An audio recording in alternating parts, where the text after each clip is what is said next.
Ukipita kwenye kurasa mbalimbali za mitandao ya kijamii, utakutana na posti ambayo imekuwa ikisambaa kwa kasi sana ya baadhi ya vigogo wa Chama cha Demokrasia na Maendeleo, yani Chadema, wakimtaja mtu wanaodai kuwa anakisaliti chama hicho au anasaliti harakati zao za kupambania demokrasia ndani ya Jamhuri ya Muungano wa Tanzania.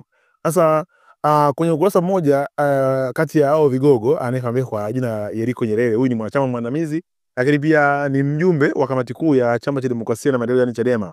Ameandika hivi: unaweza usiamini macho na masikio yako ukiambiwa huyu ni Mwabukusi, yule unayemjua mkosoaji mkuu wa serikali aliyekuwa akishambulia serikali ya Samia kwa lugha kali hadi ukimsikiliza unang'ata meno na kushika besh muda wote akizungumza. Akaendelea kusema Mwabukusi aliungana na magenge ya kumtukana Mbowe, akisema Mbowe amelambishwa asali na Samia. Akashinikiza kwamba Mbowe atolewe madarakani kwa hiari au kulazimishwa. Kweli Mbowe akatoka. Anaendelea na biashara zake na hana njaa kabisa. Mwabukusi ni mwanasheria na ni rais wa chama cha wanasheria nchini. Anajua wazi kwamba nchi yetu ina wizara ya katiba na sheria. Rais Samia alitakiwa kutumia wizara husika kutekeleza wajibu wa wizara hiyo kwa umma kuliko kuunda vikundi vya kutatua matatizo ya kisheria nje ya mfumo halisi wa kisheria nchini ambao ni wizara. Rais kuunda vikundi vinavyoitwa Samia Legal ni kufanya siasa za kampeni, sio kuendesha nchi. TLS ya Mwabukusi walipaswa kumshauri rais kuelekeza nguvu kwenye wizara na sio kuimega wizara na kutengeneza ulaji kwa vikundi vichache, huku akiacha wizara ikisinzia tu na kumwambikia kesi watu hovyo hovyo. Hakuishia hapo, huyu bwana Yeriko Yohanes Nyerere akaendelea kusema wajibu huu wa kumrejesha rais kwenye mstari ni wa Mwabukusi na TLS yake, lakini anashiriki kuvunja utaratibu. Leo yule Mwabukusi huyo hapo anakula na kusaza mezani kwa mama yake na kaka yake. Pesa ni kitu hatari sana. Acha kupigania haki kama bado una njaa, utawakwaza wanaokuamini bure.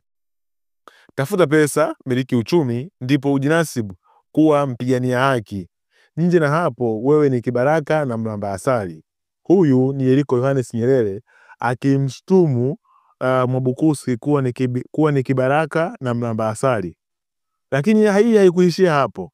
Ukienda pia kwenye ukurasa wa Martin Maranja Masese ambaye alikuwa ni mkosoaji mkuu au ni mwiba kwa serikali ya Chama cha Mapinduzi ni CCM, sababu amekuwa akikosoa vitu vingi sana na kwa lugha kali, pengine muda mwingine na kwa lugha isiyofaa. Ameandika hivi: pesa ama cheo, kelele ama umaskini, get rich or die trying, die living the principles, plata or plomo, section 4, we move regardless.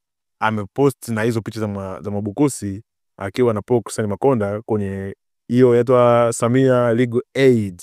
Sasa hawa wamekuwa wakidai bwana Mwabukusi ni mlamba asali.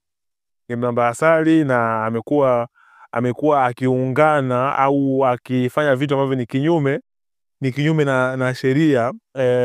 Wao kwa madai yao wanadai ni kinyume na sheria kwa kufanya hivyo, kwa sababu wizara husika au wizara ambayo iko responsible na mambo ya legal aid ipo, lakini wao wamekuwa wakifanya hivyo vitu nje na utaratibu wakati wizara ambayo iko responsible ipo. Sasa watu wameandika maoni yao. Kwa mfano mtu anaitwa Ntobi anaandika Mwabukusi wa Mdude wakikutana na Mwabukusi wa mama zitapigwa sana. Umeona? Watu wanasema Mwabukusi amekengeuka. Lakini pia kuna mwingine anasema anaitwa vijana kilimo ndio maisha. Anasema ifike mahali lazima tujue majukumu ya Mwabukusi. TLS sio ya upinzani tu. Mimi nadhani anatakiwa apongezwe kwa kazi anayofanya, sio kulalamikiwa kuwa amesaliti. Tunamkosea sana, alafu sio kitu kiwe awe amepinga tu. Kwa hii nasimama na homeboy Mwabukusi. Vijana kilimo ndio maisha. Lakini pia kwa mtu anasema huyu ni rais wa TLS ama CDM, yani CDM ama Chadema. What does section 4 of TLS says? Tunalazimisha apinge hata jambo lenye faida. Hamtaki watu wapate msaada wa kisheria.